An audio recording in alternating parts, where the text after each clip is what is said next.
They call this the most dangerous book ever written. I should know. I wrote it. 500 years later, kings have banned it, popes have burned it, and yet every man who has ever held real power has read it in secret. Generals, presidents, CEOs, men who smile in public and calculate in private, they all came to me, quietly, because the truth I wrote down was too dangerous to say out loud. My name is Niccolò Machiavelli, and tonight I'm going to tell you what they don't want you to know. Here is what you will walk away with tonight. 3 traps that keep ambitious men small. 5 tactics that turn ordinary men into forces nobody can ignore. And 1 truth that has been hiding in plain sight for 500 years. The truth that separates the men who rule from the men who serve. By the end of this, you will not see power the same way again. You cannot unlearn this, so listen closely.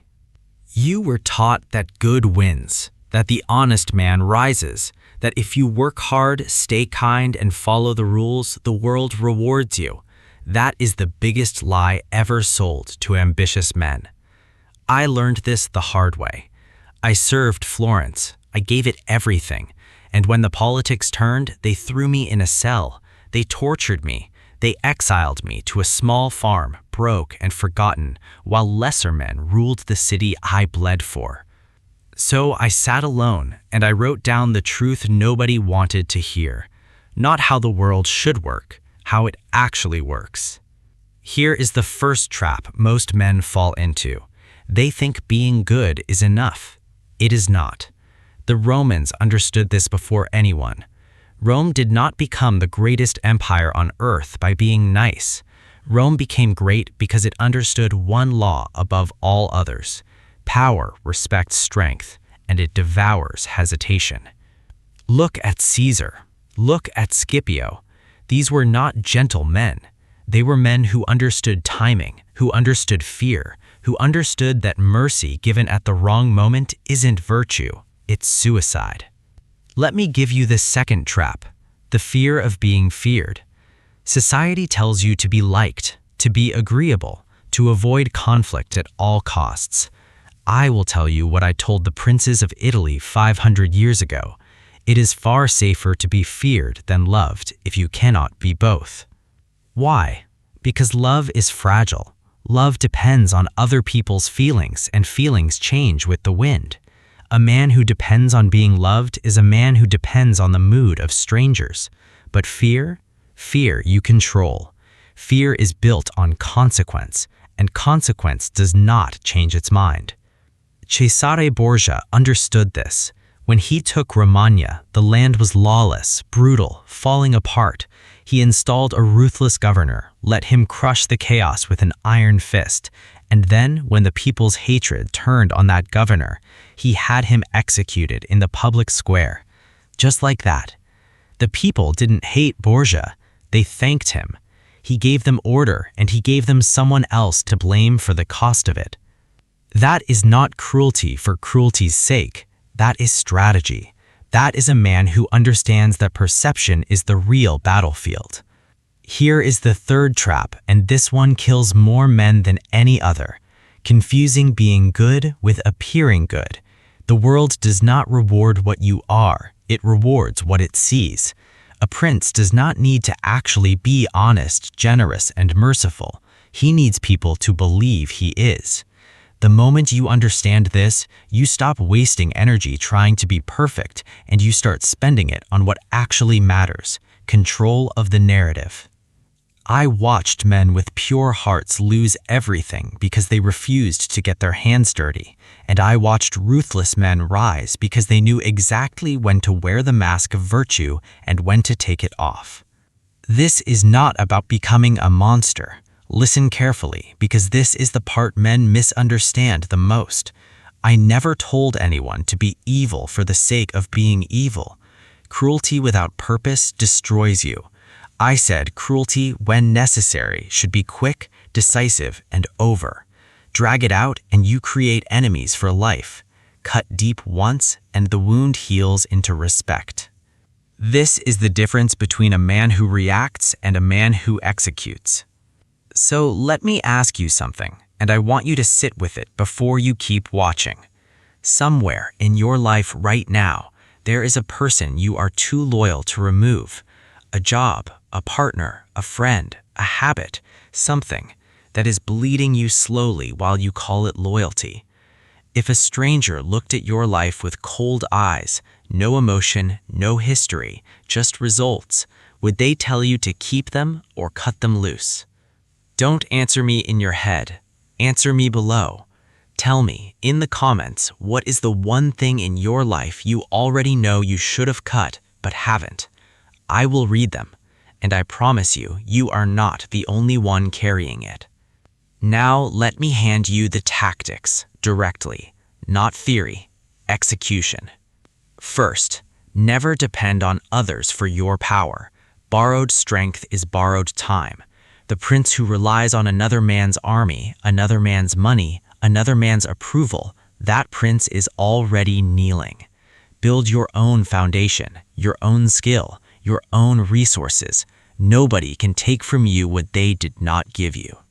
Second, study fortune like a river. Fortune is wild, it floods, it destroys everything in its path when men do nothing to prepare. But the wise man builds the dams before the storm arrives. He does not pray for luck. He prepares so thoroughly that luck becomes irrelevant. Half of what happens to you is chance. The other half, the half that matters, is what you do before chance ever shows up. Third, choose your enemies as carefully as your friends. A man with no enemies is a man who has never stood for anything, but a man with the wrong enemies, careless, scattered, unnecessary, that man bleeds out from 1,000 small cuts. Pick your battles with precision. Let small insults pass. Strike only when the strike is final. Fourth, control how people see you before they decided for you. In Rome, image was armor. A general's reputation marched ahead of his army and won half the war before a single sword was drawn. The same is true today. Your reputation is the first weapon anyone uses against you or for you. Build it on purpose. Don't leave it to accident. Fifth, and this is the one men resist the most, be willing to do what comfortable men will not.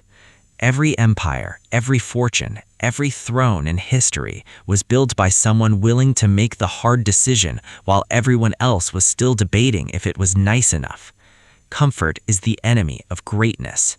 The men who changed history were not the kindest men in the room. They were the most decisive. Now you understand why they called my book dangerous. It is not dangerous because it teaches evil. It is dangerous because it teaches truth, and truth strips away the comfortable lies that keep most men small, obedient, and harmless. The church wanted you obedient. The kings wanted you harmless. I wanted you awake. I did not write The Prince to create tyrants. I wrote it because I watched good men lose to ruthless men again and again, and I refused to lie to the next generation about why. Power is not given to the deserving, it is taken by the prepared. They buried me, labeling my name a curse. Machiavellian became a word for liars and manipulators, but look closer at history and you'll see the truth. Every man who ever built something that lasted, an empire, a fortune, a legacy, used my principles whether he admitted it or not. He simply never said it out loud. I was the only one honest enough to write it down. So here is my final challenge to you. Stop waiting to be chosen. Stop hoping the world rewards your patience. Build your strength before you need it. Control your image before others define it. Make the hard decisions while weaker men are still asking for permission. The world does not belong to the good. It belongs to the prepared. I have given you the blueprint, 500 years old and still more honest than anything you'll hear today. What you do with it now is no longer my responsibility. It's yours. One last thing, and listen carefully because this too is strategy. Power that is not shared dies with the man who held it. I wrote my book by hand, alone, exiled, hoping it would survive me. You have something I never had. You have the power to spread an idea in seconds to 1,000 men who need to hear it, with nothing but a single motion of your thumb. So here is your test, not of strength, of allegiance to your own ambition. If these words moved something in you, strike the like. Bury this video in silence and you bury the next man who needed to hear it too. Share it with the one man in your life still waiting for permission to be ruthless. And subscribe to this channel. Not for me, I am long past caring for monuments, but for yourself. Because the prepared man returns to the source of his power again and again and again.